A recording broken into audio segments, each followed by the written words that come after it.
Bom dia. Os mutirões já retomaram, né? Tivemos no último final de semana em torno de 200 cirurgias de catarata e em torno de 40 cirurgias de pitirígio. Agora, com o apoio da população e o apoio da Prefeitura e do pessoal da Santa Casa, o número de cirurgias vai ser aumentado e pretendemos operar em torno de 300 cirurgias de catarata e em torno de 200 cirurgias de pitirígio, entre outras cirurgias de glaucoma, de estrabismo, plásticas oculares. A tendência desse mutirão é aumentar o número de dias, e mais ou menos em torno de 4 a 5 dias por mês nós vamos estar fazendo a cirurgia. E o resultado está sendo muito bom, muito satisfatório. A população está realmente nos recebendo aí com muito carinho e a gente pretende aí devolver todo esse carinho, todo esse apoio da população, da Prefeitura, do pessoal da Santa Casa, num trabalho bom, contínuo e aumentando cada vez mais o índice de atendimento e o índice de satisfação dos nossos pacientes. Como que as pessoas que de repente têm um problema de visão, catarata ou outros tipos de problemas, podem agendar uma consulta para que seja realizada?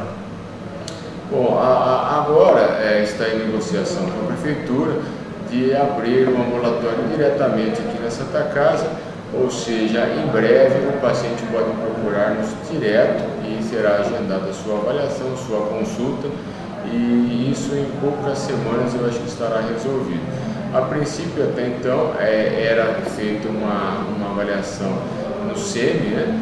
Começando com os postos de atendimento, né?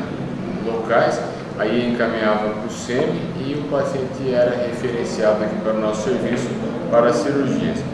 Mas a partir de mais algumas semanas, o paciente poderá procurar diretamente aqui o nosso serviço. Estamos só aguardando os trâmites legais e a papelada para poder iniciar o ambulatório nosso aqui diretamente. E o que chama a atenção é que está se tornando aí um polo regional, esses atendimentos aqui em São Carlos. Então, exatamente, o plano inicial é transformar São Carlos numa referência regional e, por que não, nacional no serviço de oftalmologia. Os planos já foi inaugurado o centro de glaucoma, referência em glaucoma, onde é feito exames, cirurgias e é dado o medicamento para o paciente. Agora, os próximos planos é implementar o ambulatório, aumentando o número de atendimento, o número de especialidades, mais colegas vão integrar a nossa equipe, mais equipamentos estão sendo comprados e por último, o implemento aí do banco de olhos, como a gente já conversou anteriormente. Pretendemos trazer o banco de olhos para São Carlos e iniciarmos os transplantes na nossa cidade.